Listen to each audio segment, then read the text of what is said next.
সৃষ্টি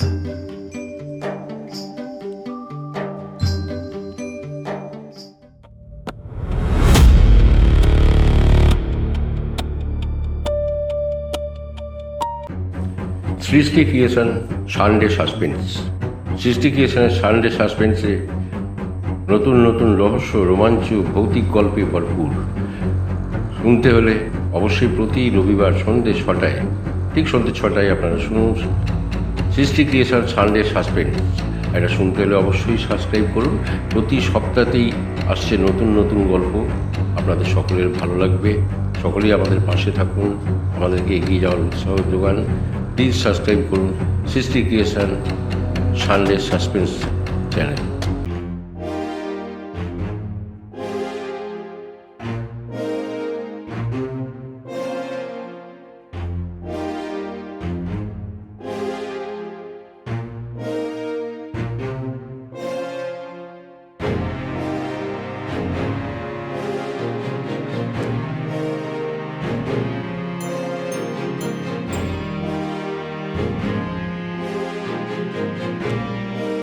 বর্ষার রাত, ঘড়িতে রাত 10:30। লেখক অরিন্দম সেন তার নতুন রহস্য উপন্যাস লিখতে বসেছেন, কিন্তু আজ যেন কলম এগোচ্ছে না। না, এভাবে হচ্ছে না। একটা ভালো রহস্যের প্লট কিছুতেই মাথায় আসছে না। কি এ রাত্রে আবার কে এলো? আরে কেউ তো নেই এখানে। এটা আবার কি? একটা কাগজ দেখছি, এখানে এলো কি করে? এটা কি লেখা আছে? কালো দরজাটা খুলবেন না, আমি এখনো ওখানেই আছি।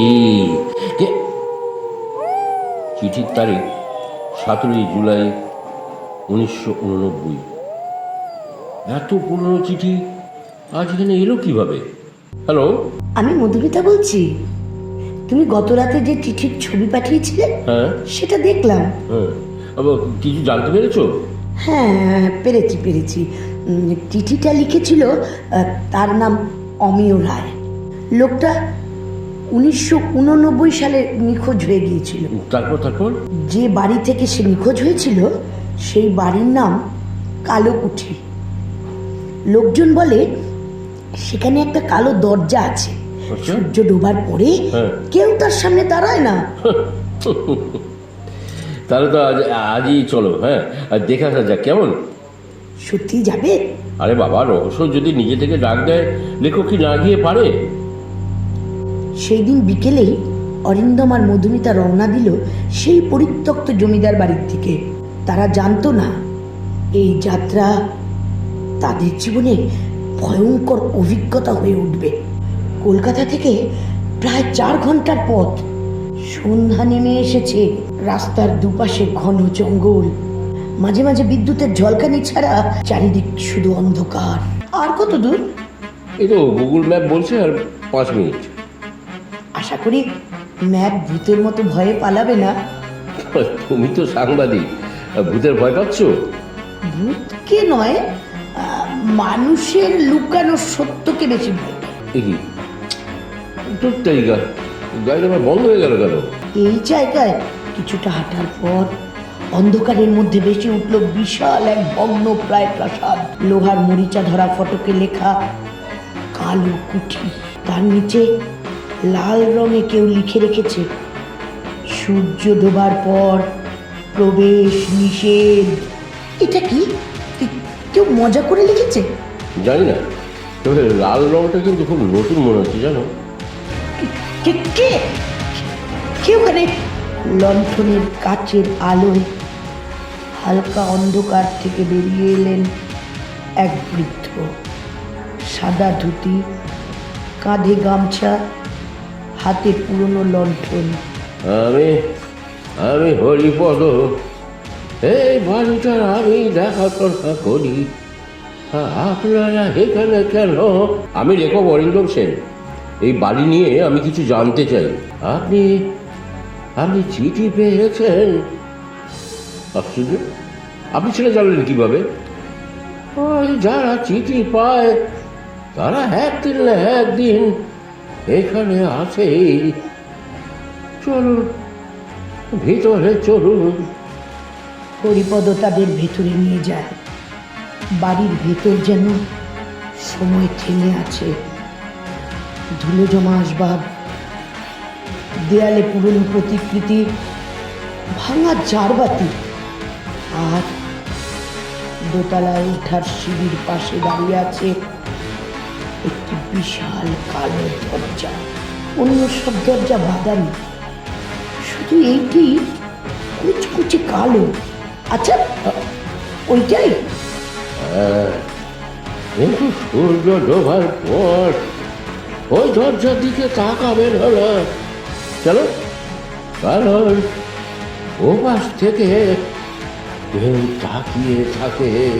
রাত 9টা। হরিপদ খাবার দিয়ে চলে যায়।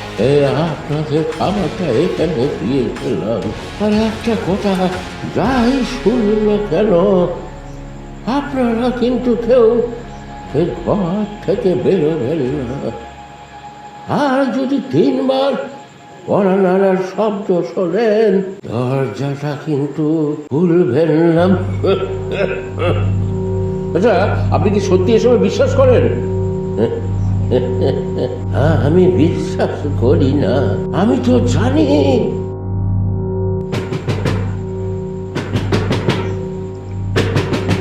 অরিন্দম, অরিন্দম, শুনতে পাচ্ছ? হ্যাঁ, পাচ্ছি তো, কিন্তু শব্দটা আমাদের ঘরের দরজা থেকে নয়, জানো। এবার স্পষ্ট বোঝা গেল শব্দটা আসছে কালো দরজার দিক থেকে। অরিন্দম ধীরে ধীরে টর্চ হাতে এগিয়ে গেল, আর ঠিক তখনই কালো দরজার নিচ দিয়ে ধীরে ধীরে বেরিয়ে এলো একটা রক্ত মাখা হাত। রক্ত ভেজা আঙুলগুলো যেন কিছু সাহায্য চাইছে।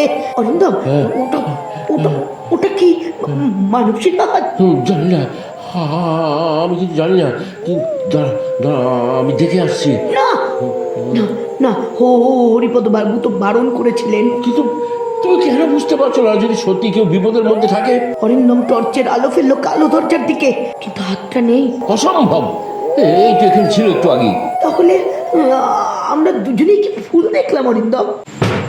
এই চুপ চুপ চুপ, কিছু যেন উপর তোলার ভারী কিছু পড়ে যাওয়ার শব্দ হলো না? উপরে কে? চলো তো, চলো তো দেখি তো উপরে। দুজনে সিঁড়ি বেয়ে উঠল। সিঁড়ির কর্মর শব্দ। করিডোরের শেষে একটি ঘর, দরজাটা হাত খোলা। ভেতরে একটি পুরনো দোলনা নিজে নিজে দুলছে। এখানে তো দেখেছো মধুমিতা, এখানে তো কোনো বাতাসও ঢুকছে না, তাহলে দোলনাটা নড়ছে কিভাবে?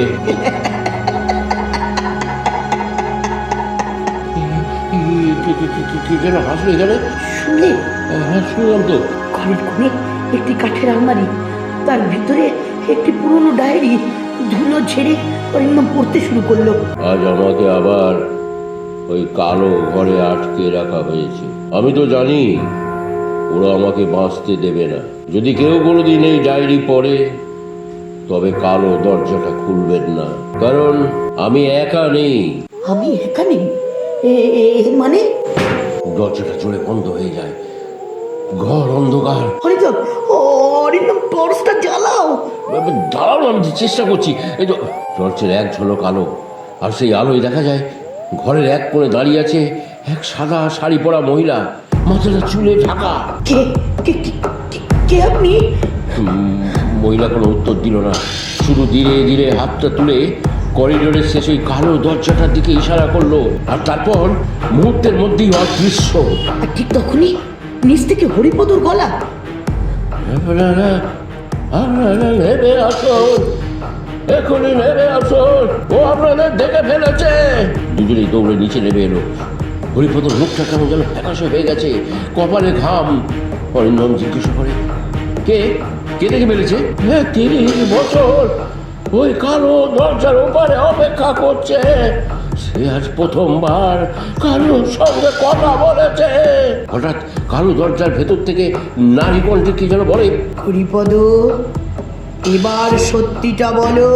হরিপদর হাত থেকে লণ্ঠনটা পড়ে ভেঙে যায়, কাঁচ ভাঙা শব্দ, পুরো বাড়িটা অন্ধকারে ডুবে যায়। হরিপদর নাম ধরে ডাকলো কে? সে কি সত্য লুকিয়ে রেখেছে?